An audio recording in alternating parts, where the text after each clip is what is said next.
ابا سلط کہتے ہیں کہ ایک دفعہ میں امام کے گھر میں موجود تھا تو اچانک سے کسی نے زوردار طریقے سے دروازہ پیٹنا شروع کر دیا.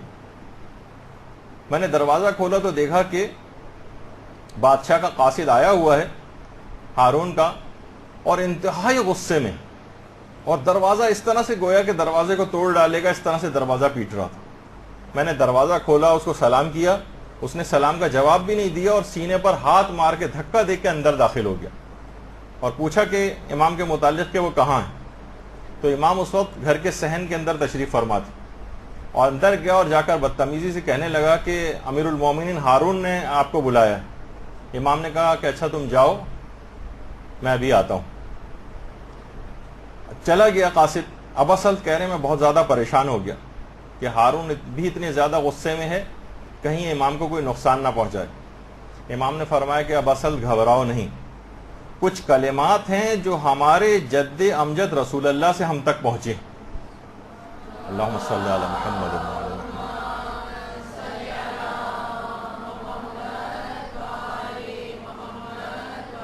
ان کی برکت سے مجھے کچھ نہیں ہوگا. بہار کے اندر بھی کلمات ہیں اور مفاتی کے اندر بھی ہیں. ان کلمات کے بارے میں امام فرماتے ہیں کہ رسول اللہ نے یہ فرمایا تھا. ایک اور روایت کے اندر بھی یہ بات آئی ہے کہ پیغمبر اسلام بھی ان کلمات کو استعمال کرتے تھے اپنے دشمنوں سے بچاؤ کے لیے. رسول اسلام فرماتے تھے کہ اگر ابو جہل اب بھی میرا بال بیکا نہیں کر سکے گا، اگر ابو جہل نے میرا بال کوئی بیکا کیا تو سب لوگوں کے سامنے گواہی دے دینا کہ میں پیغمبر خدا نہیں ہوں. یعنی کلمات اتنے زیادہ طاقتور ہیں کہ ان کو ادائیگی کے بعد کوئی دشمن نقصان نہیں پہنچا سکتا. اور اس کے بعد ان کلمات کو حوالہ دے کر امام رضا نے ابا سلط سے کہا کہ اگر اس بادشاہ نے میرا بال بیکا کیا تو تم سب کے سامنے گواہی دے دینا کہ میں امام برحق نہیں ہوں. اور اس کے بعد پھر امام گئے اور وہ ہارون جو کہ بہت ہی زیادہ غصے میں تھا اور قتل کے اوپر بہت زیادہ آمادہ تھا،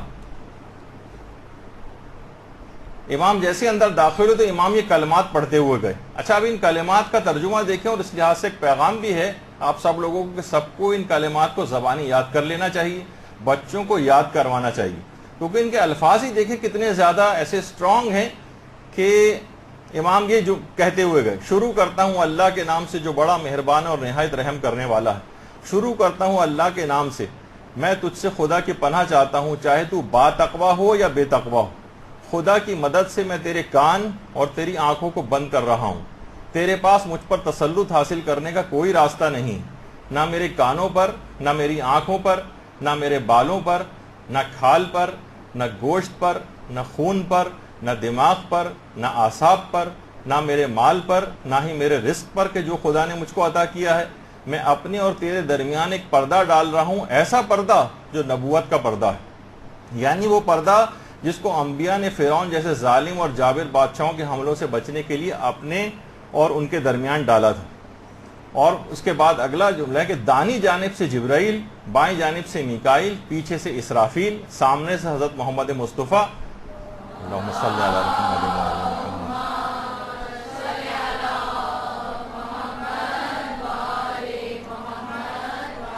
یہاں تک کہ خداوند بھی کہ جو میرے حالات کو جانتا ہے تیرے شر کو مجھ سے روکے ہوئے ہے اور شیطان کو مجھ سے دور کیے ہوئے. پروردگار وہ تیری قدرت سے نادانی کی بنا پر غافل ہو کر مجھ کو دہشت زدہ اور ذلیل و خوار نہ کر دے. پروردگار میں تیری پناہ چاہتا ہوں، پروردگار میں تیری پناہ چاہتا ہوں، پروردگار میں تیری پناہ چاہتا ہوں. یہ ترجمہ ہے اس حرص کا. امام یہ حرص پڑھتے ہوئے یہاں تک کہ ہارون کے پاس جا کر کھڑے ہو گئے. اب ہارون نے جو کہ کسی وجہ سے، جو کہ بہرحال ایک اس کے اندر ایک جیلسی ہو گئی تھی امام سے کہ قتل کے اوپر آمادہ تھا، اچانک سے اس حرص کو سنتے ہی انتہائی مؤدب ہو گیا اور کہنے لگا ابو الحسن ثانی امام رضا کو کہا جاتا کہ اللہم صلی علی محمد و علی محمد صلی علی محمد. میں نے خزانچی کو حکم دیا ہے کہ آپ کو جاتے وقت 1,00,000 درہم دیے جائیں اور آپ اپنی اور اپنے گھر والوں کی ضروریات کی ایک فہرست مجھے مرتب کر کے فراہم کر دیں، میں ان کو پورا کروں گا. اچھا پھر کچھ دیر باتیں ہوئیں، پھر جب امام رخصت ہونے لگے تو ہارون نے اوپر سے نیچے امام کو دیکھا اور بڑبڑاتے ہوئے کہنے لگا کہ میں نے کچھ ارادہ کیا تھا، اللہ نے کچھ اور ارادہ کیا تھا، خدا ہی کا ارادہ زیادہ بہتر ہوتا ہے اور وہی انجام بھی پاتا ہے.